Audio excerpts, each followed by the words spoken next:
the last video, I finished the interior of this cabinet of curiosities. The only thing left is to make a new book cover. I'm using a pretty simple blue book cloth for this, but I wanted to add some detail and dimensions using cardstock. These are glued down on the bare grey board, and the book cloth will be embossed over them.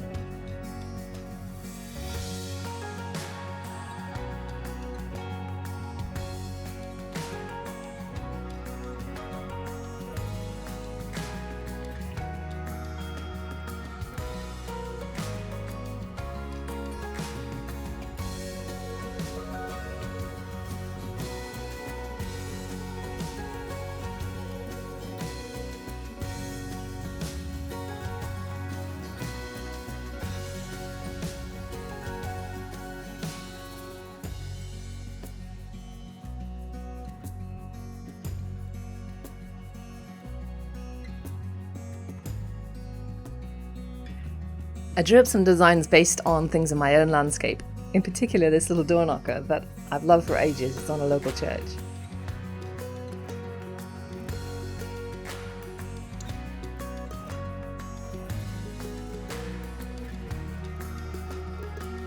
I popped some holes into the spine because I want to make the cover detachable using rare earth magnets.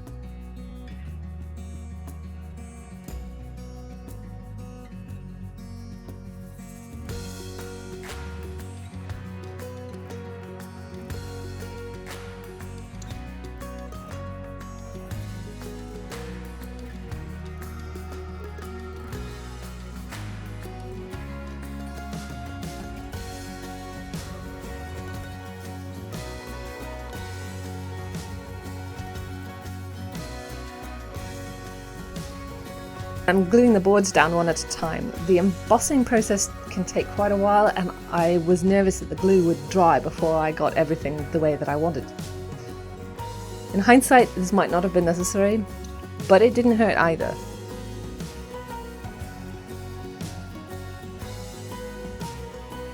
I came up with this embossing trick a while back, and I really love the way it looks. But it is a little bit difficult because you're obviously working blind. You can see that I use my fingers an awful lot trying to feel my way to where the design is underneath the cloth. I'm using a range of different ball tool styluses, all different sizes. They have a tendency to polish the book cloth, but I haven't found anything else that's so good at the detail work, so it's a trade-off I'm willing to make.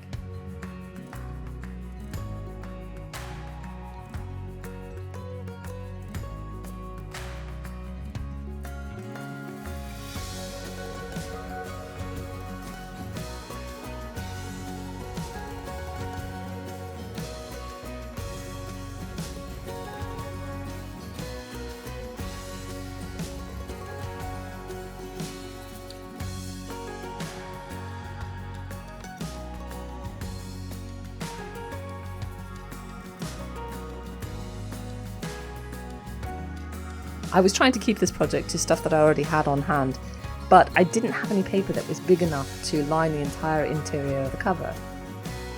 So as a compromise, I used the book cloth on the spine,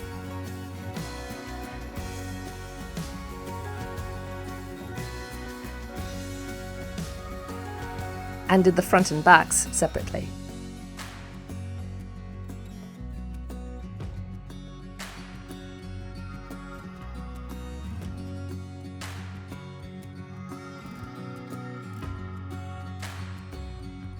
To give the cover a little bit more of a story, I decided to design some labels. The crest on the book plate obviously draws on the shields that I made for the Kniggets back in the first video on this channel. Gave me a nice sort of sense of drawing everything together, and also I already had the designs on hand.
The lettering is a quote from Plato in ancient Greek, sort of as a nod to the ridiculous showy offiness of the original Cabinets of Curiosity.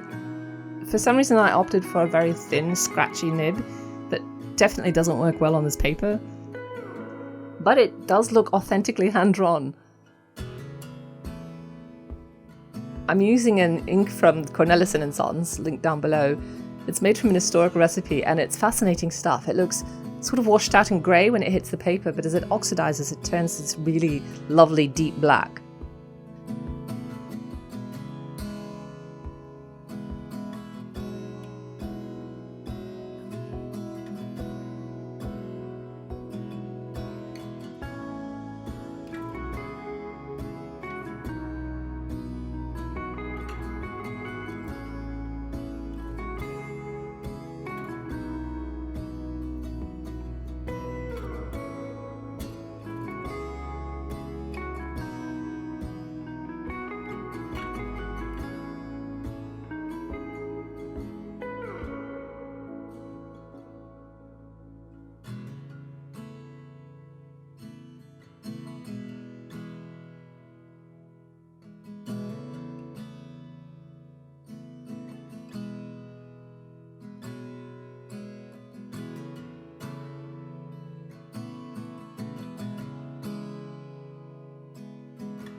The bindery label was done with another of the historic inks, this time China Blue.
Book is still sitting right there on my bookshelf and I love it.